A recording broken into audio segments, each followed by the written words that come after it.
ہم بہت زیادہ مشکور ہیں پروفیسر حیات قادر صاحب کے کہ وہ اپنے خیالات کا اظہار کر رہے تھے۔ تو عزیز دوستو، ویسے تو آج اس محفل کے حوالے سے یہ سمجھا جاتا ہے کہ کسی انجمن کی تقریب ہے، کسی بزم کا اجلاس ہے، کسی ایک محفل کی شروعات ہے، کسی جلسے کا آغاز ہے۔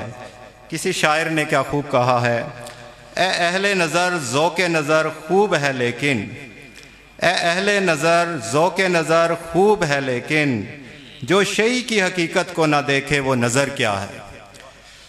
جی ہاں دوستو، جب ہم اس کو کسی اور پہلو سے دیکھتے ہیں تو ہمیں کچھ اور ہی نظر آتا ہے۔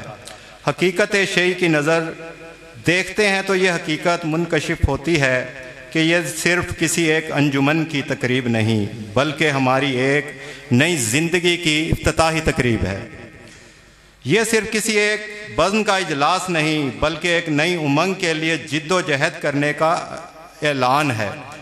یہ صرف کسی محفل کی اختتامی یا ابتدائی تقریب کا مرکز نہیں بلکہ ایک خاص مشن کو کمپلیٹ کرنے کا آغاز ہے۔ تو آج یہ جو وقت آیا ہے ہمارے پاس، جس میں ہم نے یہ فیصلہ کرنا ہے کہ ہمیں اپنی زندگی کو کامیاب بنانا ہے۔ اور ہم اپنی زندگی کو کامیاب کیسے بنا سکتے ہیں؟ ہم اپنی زندگی کو کامیاب یتیم اور بیواؤں کے سر پر ہاتھ رکھ کے کامیاب بنا سکتے ہیں۔ تو الطافیہ فاؤنڈیشن کا بھی یہی مقصد ہے، اور اس مقصد کی تکمیل کے لیے الطافیہ فاؤنڈیشن کی جو انتظامیہ ہے وہ دن رات اپنی قیمتی وقت میں سے وقت نکال کر اس پر ڈٹے ہوئے ہیں، اور استقامت، ہماری دعائیں کہ اللہ تعالیٰ ان کو استقامت اور کامیابی اور کامرانی عطا فرمائے۔ تو الطافیہ فاؤنڈیشن کی ہی مزید تعارف کے لیے، جو کسی تعارف کے محتاج نہیں، الطافیہ جو آن لائن کرنل صاحب زوم پر کلاس لیتے ہیں، تو سب سے زیادہ جو ہمیں آواز جو سننے کو ملتی ہے وہ پروفیسر عطا میرا صاحب کی ہے۔ تو وہاں اب ہم آن لائن ان کے خطابات سے لطف اندوز ہوتے تھے، تو آج ہم براہ راست جو ہیں عطا میرا صاحب سے درخواست کرتے ہیں کہ وہ اسٹیج پر آئیں اور الطافیہ فاؤنڈیشن کے حوالے سے اپنے خیالات کا اظہار کریں۔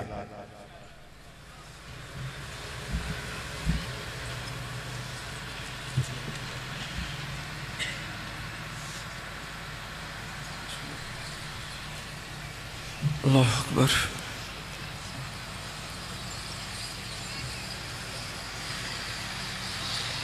بسم اللہ الرحمن الرحیم، نحمد و نصلی و نسلم علی رسولہ الکریم، اما بعد فاعوذ باللہ من الشیطان الرجیم، بسم اللہ الرحمن الرحیم۔ جیسا کہ سارے آنے والے احباب، خاص کر ادھر مائک پر آنے والے، اپنے اپنے جذبات کا اظہار کرتے ہیں، تو بڑا آسان سا ہوتا ہے۔ جیسے میں بھی بیٹھ کر سن رہا تھا، محظوظ ہو رہا تھا قصیدہ شریف سے، بردہ شریف سے، اور پھر یہ چیزیں ہمیں بڑے ہی عرصے بعد اس اجتماع میں ملتی ہیں۔ تو یہ کروٹ قبلہ کرنل صاحب کو اللہ صحت تندرستی والی درازی عمر عطا فرمائے، یہ صرف اور صرف یہ تنہا ایک پوری یہ خود جماعت ہیں، اور یہ سارے کے سارا لے کر اس کو چل رہے ہیں، ہم جیسے بھی ہیں۔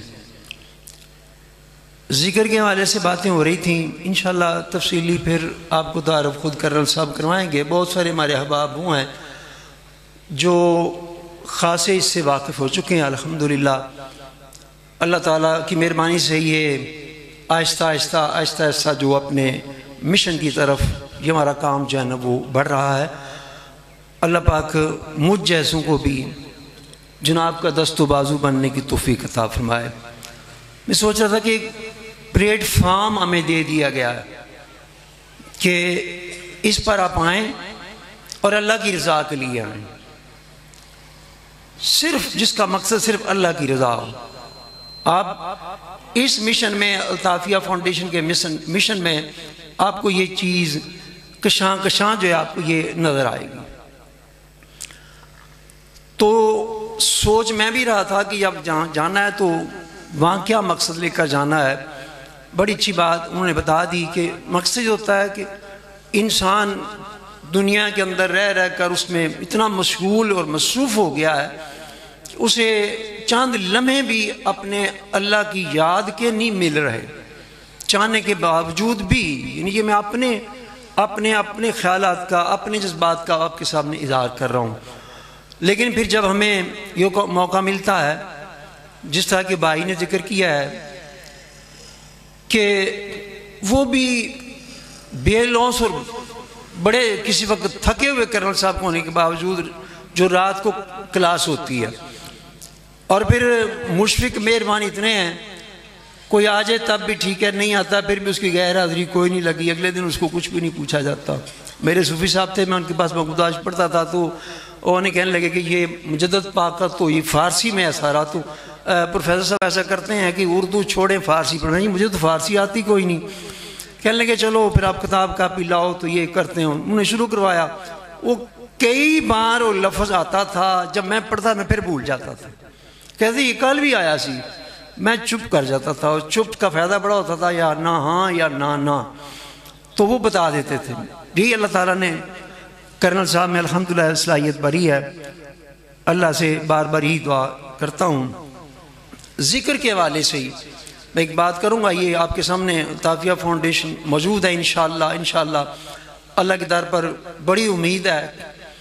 بڑی رکاوٹیں بھی آتی ہیں، لگتا ہے یہ کیسے کس طرح مکمل ہوگا. تو آپ وہ دیکھیں نا، یہاں کیا تھا، لوگ جو جانتے پہلی نماز ہم نے وہ یہاں کھیت تھے، کھیت سجدہ کرتے تھے تو سر کچھ ادھر جاتا تھا، کوئی پاؤں ادھر چلا جاتا تھا.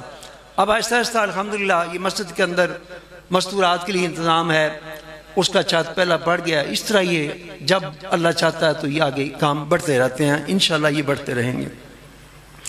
اس ضمن میں جو آپ کے سامنے رکھنا چاہتا ہوں، وہ نعمت آپ کو یہاں مل رہی ہے. میں اس کا جو ذکر کرنے لگا ہوں، وہ نعمت ہمیں یہاں ملتی ہے، ہمارے قلوب و اذہان کو وہ پاک کرتی ہے.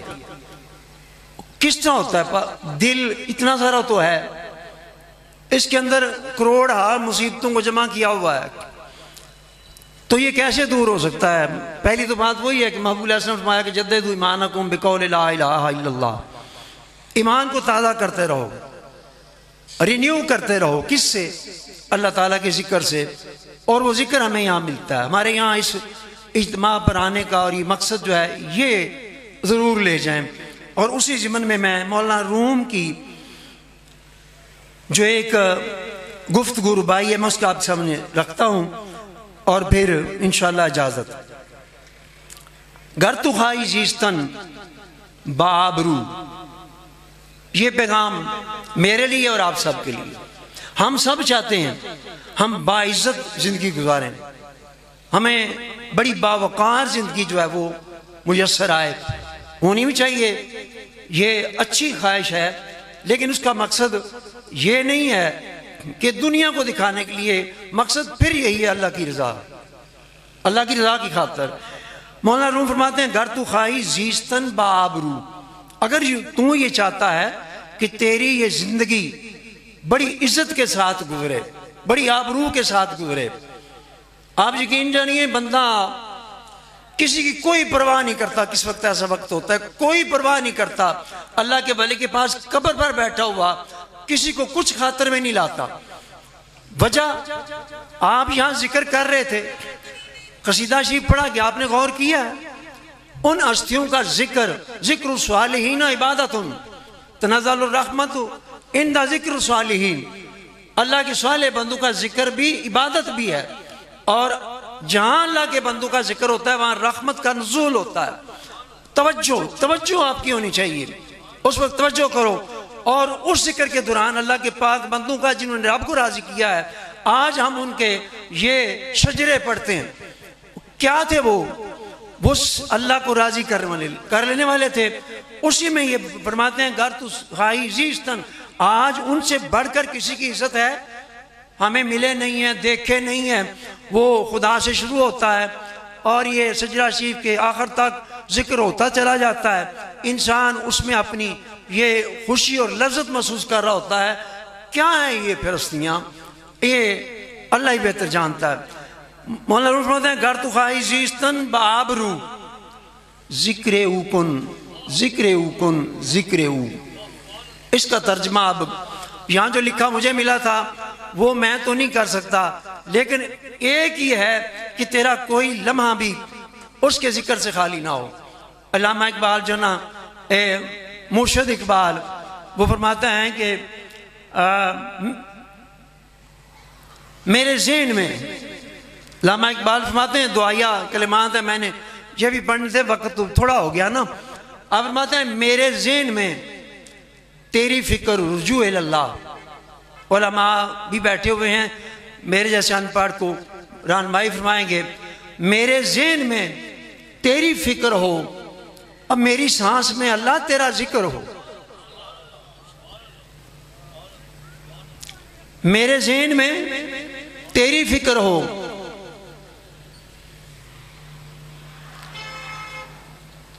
میری سانس میں تیرا ذکر ہو، تیرا خوف میری نجات ہو۔